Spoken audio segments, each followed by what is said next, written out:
Hello दोस्तों, कैसे हैं आप सब। दोस्तों, आज हम बात करेंगे पूजा से संबंधित कुछ आपको जानकारी देंगे आपको। तो चलिए दोस्तों, वीडियो शुरू करते हैं। दोस्तों, घर में सेवा पूजा करने वाले जन भगवान के एक से अधिक स्वरूप की सेवा पूजा कर सकते हैं। घर में 2 शिवलिंग की पूजा करें और पूजा स्थान पर 3 गणेश जी नहीं रखें दोस्तों। अगला है दोस्तों, शालिग्राम की बटिया पर पूजा करें, 3 गणेश जी की नहीं रखें। शालिग्राम की बटिया जितनी छोटी हो उतनी ही ज़्यादा फलदायक होती है। कुशा पावित्री के अभाव में स्वर्ण की अंगूठी धारण करने से देव कार्य संपन्न किया जा सकता है। मंगल कार्यों में कुमकुम का तिलक लगाना चाहिए। पूजा में टूटे हुए अक्षत के टुकड़े नहीं चढ़ाना चाहिए। पानी, दूध, दही, घी में अंगुली नहीं डालना चाहिए और नख स्पर्श अपवित्र हो जाता है। वस्तुएं देव पूजा के योग्य नहीं होती। तांबे के बर्तन में दूध, दही, पंचामृत आदि नहीं डालना चाहिए क्योंकि वह मदिरा के समान हो जाता है दोस्तों। आचमन 3 बार करने का विधान है। इससे त्रिनेत्र ब्रह्मा, विष्णु, महेश तीनों जो हैं वो प्रसन्न होते हैं। दाहिने कान का स्पर्श करने पर भी आचमन के तुल्य माना जाता है। कुशा के अग्रभाग से देवताओं पर जल नहीं छिड़कते।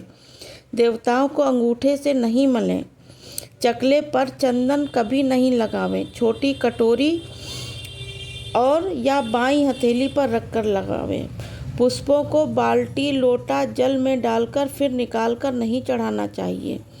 श्री भगवान के चरणों को 4 बार, नाभि को 2 बार, मुख की 1 बार और 3 बार आरती करके समस्त अंगों की 7 बार आरती करनी चाहिए। दोस्तों, श्री भगवान की आरती समय अनुसार जो घंटा, नगाड़ा, झांझर, थाली, गड़ावल, शंख इत्यादि बजते हैं, उनकी ध्वनि से आसपास वायुमंडल के कीटाणु नष्ट हो जाते हैं। नाद ब्रह्म होता है। नाद के समय एक स्वर में जो प्रतिदिन ध्वनि होती है उसकी असीम शक्ति होती है दोस्तों। लोहे के पात्र से भी श्री भगवान को नैवेद्य अर्पण ना करें। हवन में अग्नि प्रज्वलित होने पर ही आहुति दें। समाधि जो वो है लकड़ी अंगूठे से अधिक मोटी नहीं होनी चाहिए, 10 अंगुल लंबी ही होनी चाहिए। छाल रहित या कीड़े लगी हुई संविधा नहीं होनी चाहिए दोस्तों। पंखे आदि से कभी हवन की आग को प्रज्वलित ना करें।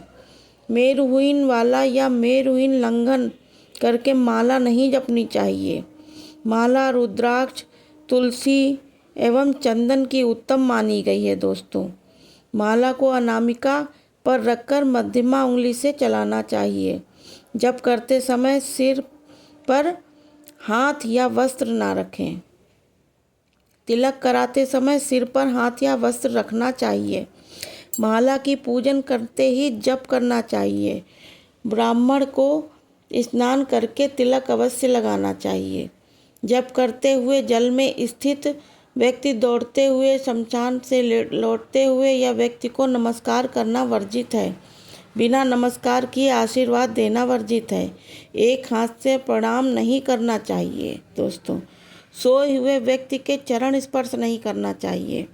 बड़ों को प्रणाम करते समय उनके दाहिने पैर हाथ से और उनके बाएं पैर को बाएं हाथ से छूकर प्रणाम करें। जप करते समय जीभ या होंठ को नहीं हिलाना चाहिए। उपांशु जप कहते हैं इसे। इसका फल 100 गुना अधिक फलदायक होता है दोस्तों। जप करते समय दाहिने हाथ को कपड़े या गौमुखी से ढककर रखना चाहिए। जप के बाद आसन को नीचे की भूमि को स्पर्श कर नेत्रों से लगाना चाहिए। संक्रांति, द्वादशी, अमावस्या, पूर्णिमा, रविवार और संध्या के समय तुलसी तोड़ना निषेध है दोस्तों। दीपक से दीपक को नहीं जलाना चाहिए। यज्ञ, श्राद्ध या काले तिल का प्रयोग इनमें करना चाहिए, सफ़ेद तिल का नहीं। शनिवार को पीपल पर जल चढ़ाना चाहिए और पीपल की परिक्रमा करनी चाहिए। परिक्रमा करना श्रेष्ठ है, किंतु रविवार को परिक्रमा नहीं करनी चाहिए दोस्तों। नारियल आदि को स्त्रियां नहीं तोड़ें या चाकू आदि से ना काटें, यह उत्तम नहीं माना गया है। भोजन प्रसाद को लांघना नहीं चाहिए दोस्तों। देव प्रतिमा देखकर अवश्य प्रणाम करें। किसी भी कोई भी वस्तु या दान दक्षिणा दाहिने हाथ से नहीं देनी चाहिए दोस्तों। एकादशी, अमावस्या, कृष्ण चतुर्दशी, पूर्णिमा व्रत या श्राद्ध के दिन दाढ़ी नहीं बनानी चाहिए।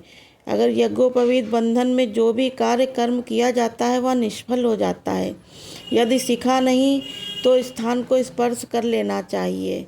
शिव जी को जलहारी उत्तम अभिषेक करें। शंकर जी को बिलपत्र, विष्णु जी को तुलसी और गणेश जी को कमल प्रिय है दोस्तों। शंकर जी को शिवरात्रि के सिवाय कुमकुम नहीं चढ़ती है।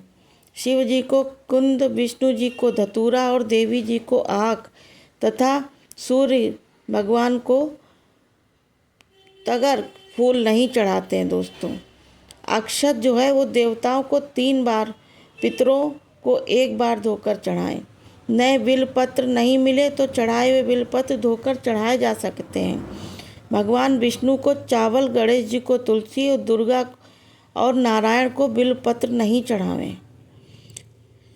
तो दोस्तों पत्र पुत्र मुख नीचे करके ही चढ़ाएं, जैसे उत्पन्न होते हैं वैसे ही चढ़ाएं, किंतु बिलपत्र उल्टा करके डंडी तोड़कर शंकर पर चढ़ाएं। पान की डंडी का अग्रभाग तोड़कर चढ़ाएं। सड़ा हुआ पान